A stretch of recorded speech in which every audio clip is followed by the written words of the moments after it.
السلام علیکم میرے پیارے دوستو، تو کیسے ہو آپ سب لوگ؟ امید کرتی ہوں آپ سب لوگ بالکل خیریت سے ہوگے۔ تو پیارے دوستو، آج میں آپ کے ساتھ جو کہانی شیئر کرنے جا رہی ہوں اس کا عنوان ہے جادو کا پتھر۔ بہت عرصے پہلے کی بات ہے، کسی گاؤں میں ایک عورت رہتی تھی جس کا ایک بیٹا تھا۔ ایک دن اس نے اپنے بیٹے کو کچھ پیسے دے کر اس سے کہا، بیٹا ذرا جا کر بازار سے روٹی لے آؤ۔ لڑکا پیسے لے کر بازار جا رہا تھا کہ ایک چوراہے پر اس نے کچھ بچوں کو بلی کے ایک مریل سے بچے کو ستاتے ہوئے دیکھا۔ اسے بلی کے بچے پر رحم آ گیا اور اس نے بچوں سے پوچھا، اے بچوں، اس بلی کے بچے کو بیچو گے؟ ہاں بیچیں گے، بچوں نے جواب دیا۔ کیا لوگے؟ لڑکے نے پوچھا۔ جو جی چاہے دے دو، بچوں نے کہا۔ لڑکے کے پاس جتنے پیسے تھے سب دے کر اس نے بلی کے بچے کو لے لیا اور اس کو گود میں اٹھائے واپس گھر آیا۔ ماں نے پوچھا، لے آئے روٹی؟ روٹی تو نہیں لایا، بلی کے ایک بچے کو لایا ہوں، لڑکے نے جواب دیا۔ ارے یہ کیا کہہ رہے ہو بیٹے، یہ تم نے کیا کیا؟ ماں نے حیران اور اداس ہو کر کہا۔ لڑکے نے سارا حال اپنی ماں کو سنانے کے بعد کہا، ماں کوئی بات نہیں، ایک دن روٹی کھائے بغیر ہی رہ لیں گے۔ دوسرے دن ماں نے لڑکے کو پھر کچھ پیسے دے کر کسائی کی دکان پر بھیجا۔ راستے میں سڑک پر لڑکے نے دیکھا کہ کچھ لڑکے ایک پلے کو پتھروں سے مار رہے ہیں۔ لڑکے کو اس پلے پر رحم آ گیا اور اس نے لڑکوں سے پوچھا، اے لڑکوں، اس پلے کو بیچو گے؟ ہاں بیچیں گے، لڑکوں نے جواب دیا۔ لڑکے نے اپنے ہاتھ کے سارے پیسے ان کو دے دیے اور پلے کو گھر لے کر واپس آ گیا۔ ماں نے پوچھا، لے آئے گوشت؟ لڑکے نے کہا، ماں آپ ناراض نہ ہوں، آپ نے جو پیسے دیے تھے ان کو دے کر میں یہ پلہ لایا ہوں۔ ارے بیٹے، ماں نے اداس ہو کر کہا، ہم ٹھہرے غریب لوگ، میں نے جانے کتنی مشکلوں سے وہ پیسے کمائے تھے، تم نے ان سے پلہ خرید لائے، بھلا یہ پلہ ہمارے کس کام کا؟ اور پھر اس کو کھلانے کے لیے ہمارے پاس کچھ ہے بھی تو نہیں، لڑکے نے جواب دیا۔ ماں کوئی بات نہیں، ہم ایک دن گوشت کے بغیر جی لیں گے۔ تیسرے دن ماں نے اپنے بیٹے کو کچھ پیسے دیے اور اسے تیل لانے کے لیے بازار بھیجا۔ وہ سڑک پر چلا جا رہا تھا کہ اچانک اس نے دیکھا کہ کچھ لڑکے چوہے کے ایک بچے کو جو چو چو اور چوہے دان میں پھنس گیا تھا ستا رہے تھے۔ اس کو چوہے کے بچے پر رحم آ گیا، اس نے اپنے سارے پیسے دے کر اس کو لے لیا اور لیے ہوئے گھر واپس آیا۔ ماں نے پوچھا، بیٹے تیل لے آئے؟ تو اس نے بتایا کس طرح اسے تیل کے سارے پیسے دے کر اس کو لے لیا اور گھر واپس آ گیا۔ ماں بیٹے سے بہت پیار کرتی تھی، اس لیے اس بار بھی اس نے بیٹے کو برا بھلا نہ کہا، بس ایک ٹھنڈی سانس لے کر رہ گئی۔ بہت دن گزر گئے، لڑکا جوان ہو گیا، پلہ کتا بن گیا، بلی کا بچہ بڑا ہو کر بلی بن گیا اور چوہے کا بچہ ایک اچھا خاصا چوہا بن گیا۔ ایک دن نوجوان نے دریا میں مچھلی پکڑ لی، اس نے مچھلی کو کاٹا اور اس کی آنتیں نکال کر کتے کے آگے پھینک دی۔ کتا آنتوں کو کھانے لگا تو اچانک ان میں سے ایک چھوٹا سا پتھر مل گیا جو سورج کی مانند چمک رہا تھا۔ نوجوان نے اس پتھر کو دیکھا تو خوشی سے اچھل کودنے میں لگا، کیونکہ وہ ایک جادو کا پتھر تھا جس کے متعلق نوجوان نے لوگوں سے سن رکھا تھا۔ اس نے پتھر کو اٹھا کر اپنی ہتھیلی پر رکھا۔ اے جادو کے پتھر، مجھے کھانا کھلا۔ یہ کہہ کر اس نے مڑ کر دیکھا تو حیرت سے اس کا منہ کھلا کا کھلا رہ گیا۔ پلک جھپکتے میں اس کے سامنے ایک بیشو قیمتی دسترخوان پر ایسے انوکھے اور لذیذ کھانے چنے ہوئے تھے جن کو اس نے کبھی خواب میں نہیں دیکھا تھا۔ اس نے پیٹ بھر کر کھانا کھا لیا، پھر وہ دوڑ کر گھر آیا اور وہ جادو کا پتھر اپنی ماں کو دکھایا۔ ماں بہت خوش ہوئی۔ اسی دن سے ماں اور بیٹا دونوں بڑے چین و آرام سے زندگی بسر کرنے لگے۔ ایک دن نوجوان شہر گیا۔ وہاں گھوم پھر رہا تھا کہ اچانک سے ایک نہایت حسین و جوان لڑکی نظر آئی۔ وہ لڑکی نوجوان کو اتنی زیادہ پسند آئی کہ اس نے اس سے شادی کرنے کا ارادہ کر لیا۔ گھر لوٹ کر اس نے اپنا یہ ارادہ اپنی ماں کو بتایا۔ واہ، تم بھی کیا باتیں کرتے ہو؟ ماں نے حیرت سے کہا۔ تم یہ بھی نہیں جانتے کہ وہ لڑکی خود بادشاہ سلامت کی بیٹی ہے؟ نا بابا، میں پیغام لے کر بادشاہ کے پاس کبھی نہیں جاؤں گی۔ لیکن نوجوان اصرار کرتا رہا اور آخرکار ماں مجبوراً راضی ہو گئی۔ اس نے کہا، اچھی بات ہے، کہتے ہو تو چلی جاؤں گی، لیکن اتنا یاد رکھنا کہ بادشاہ کے محل سے آج تک کبھی کسی کو سکھ نہیں ملا۔ رات کے وقت ماں شاہی محل تک پہنچ گئی اور محل کے دروازے کے سامنے کی سڑک پر جھاڑو دے کر اس کی صفائی کر دی۔ صبح کو بادشاہ محل سے باہر نکلا تو یہ دیکھ کر بڑا حیران ہوا کہ دروازے کے سامنے کی ساری زمین صاف ستھری ہو گئی ہے۔ اگلے دن صبح پھر اس نے دیکھا تو یہی حال تھا۔ اس نے زیادہ تعجب ہوا اور اس نے رات کو دروازے کے سامنے پہرے دار کھڑے کر دیے۔ تیسرے دن صبح سویرے پہرے دار ایک عورت کو پکڑ کر بادشاہ کے پاس لے آئے۔ بادشاہ نے عورت سے پوچھا، بتاؤ تم روز رات کو میرے محل کے دروازے کے سامنے جھاڑو کیوں دیتی ہو؟ عورت نے کہا، میں ایک غریب بیوہ ہوں، میرا ایک بیٹا ہے، میں آپ کی بیٹی سے اس کی شادی کی خواہش لے کر آئی تھی، لیکن آپ کے پاس یوں چلے آنے کی مجھے جرأت نہیں ہوئی، اور پھر آپ کے پہرے دار بھی تو نہ آنے دیتے۔ کسی غریب عورت کی یہ گستاخی بھلا بادشاہ کیسے برداشت کرتا؟ اس نے غصے میں آ کر حکم دیا کہ عورت کو قتل کر دیا جائے، لیکن اس کے دائیں والے وزیر نے کہا، بادشاہ عالم، اس بیچاری عورت کو قتل کروانے کی کیا ضرورت ہے؟ آپ اس کو کوئی ایسا کام بتائیے جس کو پورا کرنا اس کے بس کی بات نہ ہو، بس پھر یہ خود ہی محل آنا بند کر دے گی۔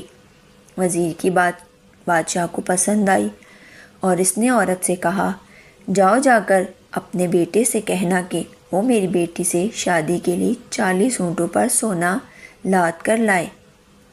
ہم بیچارے اتنا سونا کہاں سے لائیں گے؟ عورت نے اداس ہو کر سوچا اور محل سے نکل کر اپنے گھر کی راہ لی۔ گھر لوٹ کر اس نے بادشاہ کی شرط اپنے بیٹے کو بتائی تو اس نے ماں سے کہا، امی جان، آپ فکر نہ کیجیے۔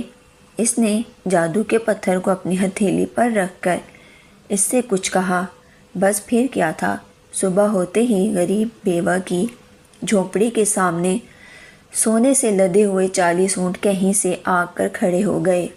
نوجوان نے ماں سے کہا، امی جان، آپ ان 40 اونٹوں کو بادشاہ کے پاس لے جائیں۔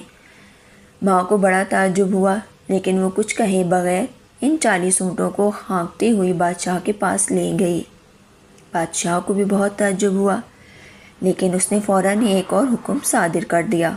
اس نے عورت سے کہا، اپنے بیٹے سے جا کر کہنا وہ اپنے دلہن کے لیے ایک محل بنوائے جو سارے کا سارا خالص سونے کا ہو، تب ہی شادی بیاہ کی بات پکی ہو سکتی ہے۔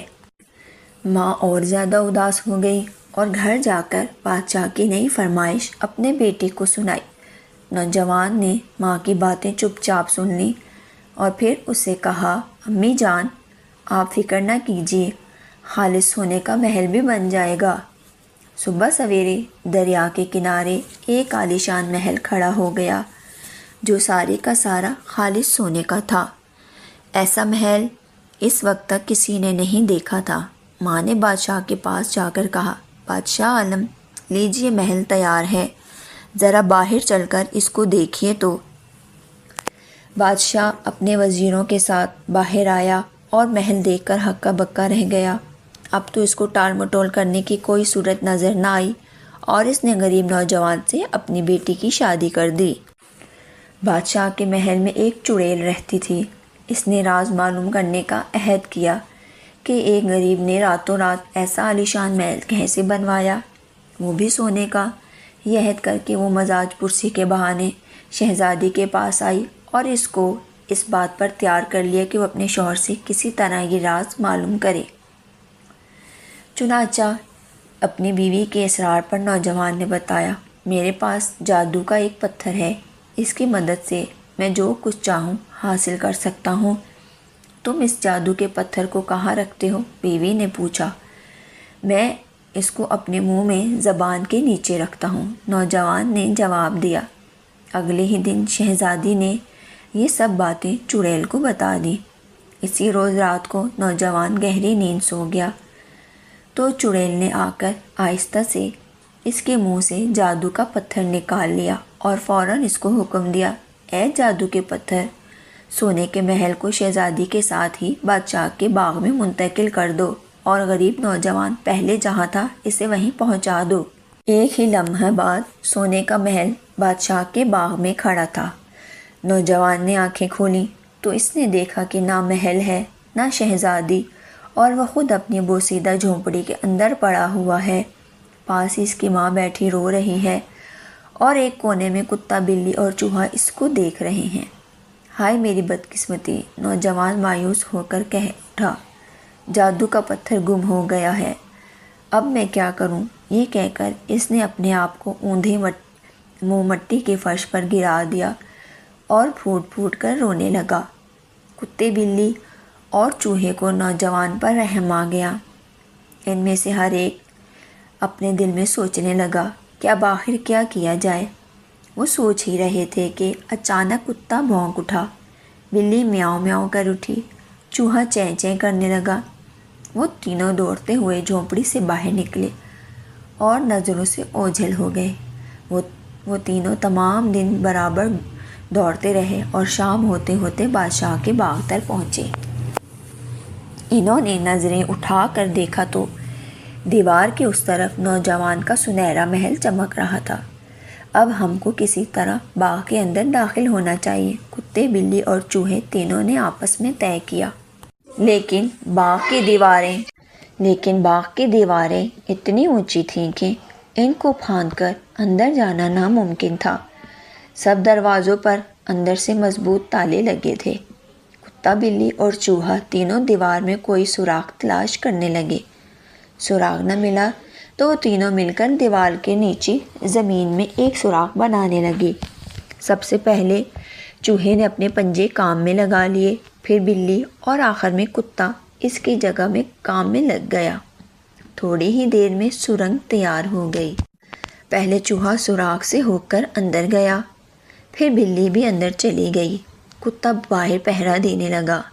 بلی اور چوہا دونوں سارے محل میں دوڑتے پھرے اور بالآخر اس کمرے میں داخل ہو گئے جہاں شہزادی سوئی ہوئی تھی اور پاس ہی چڑیل پڑی سو رہی تھی جس نے اپنے ہونٹ زور سے بھینچ رکھے تھے۔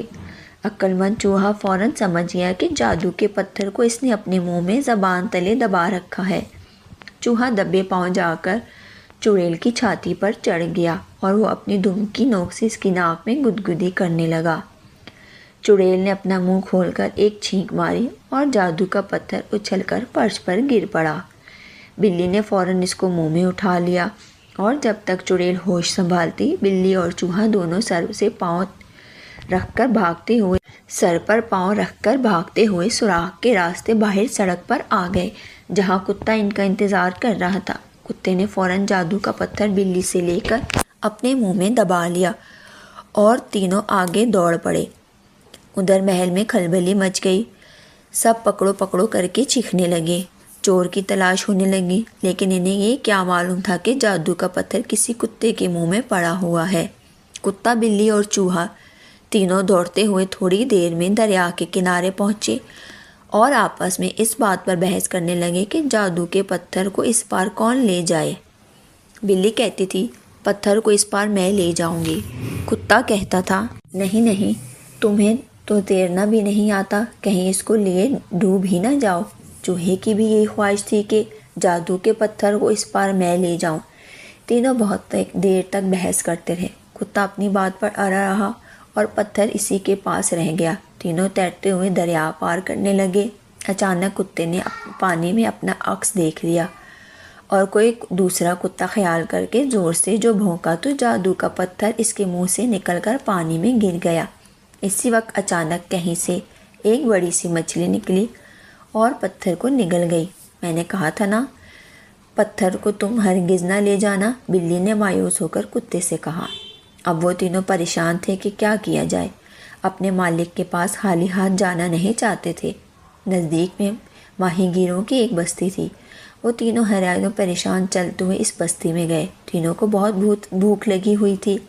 خوش قسمتی سے ایک مچھلی نے ایک بڑی مچھلی پکڑ لی تھی۔ اس نے مچھلی کو کاٹ کر اس کی آنتیں پھینک دیں۔ کتا، بلی اور چوہا تینوں آنتوں کو کھانے لگے۔ اچانک بلی خوشی سے میاؤں کر اٹھی۔ معلوم ہوا کہ مچھلی کی آنتوں میں اس کو اچانک کوئی چمکیلا پتھر مل گیا ہے۔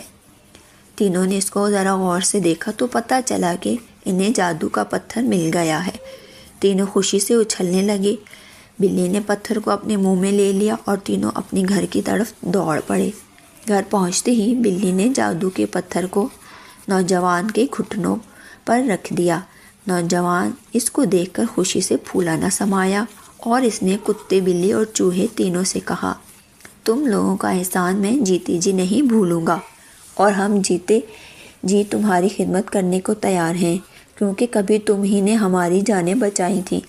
کتے، بلی اور چوہے نے ایک آواز میں اس کو جواب دیا۔ نوجوان نے جوش میں آ کر کہا، ابھی میں پتھر کو حکم دیتا ہوں، وہ سونے کا محل پھر سے آ جائے گا۔ ماں نے بیٹے کو روکتے ہوئے کہا، رہنے دو بیٹے، سونے کے محل کی ہمیں کوئی ضرورت نہیں۔ تب نوجوان نے جادو کے پتھر سے کہا، محل کو مٹا دو تو بس پھر کیا تھا، نہ محل رہا، نہ چڑیل رہی اور نہ ہی بادشاہ اور اس کی بیٹی رہی۔ ان سب کا نام و نشان مٹ گیا۔ لوگ کہتے ہیں کہ اس کے بعد نوجوان نے ایک مالی کی بیٹی سے شادی کر لی اور وہ لوگ بڑے سکھ و آرام سے زندگی بسر کرنے لگے۔ تو پیارے دوستو، کیسی لگی آپ کو ہماری کہانی؟ ہمیں کمنٹ کر کے ضرور بتائیے گا، اور اگر ہماری کہانی پسند آئے تو ہمارے چینل کو سبسکرائب کرنا اور ہماری ویڈیو کو لائک کرنا نہ بھولے گا۔ اللہ حافظ۔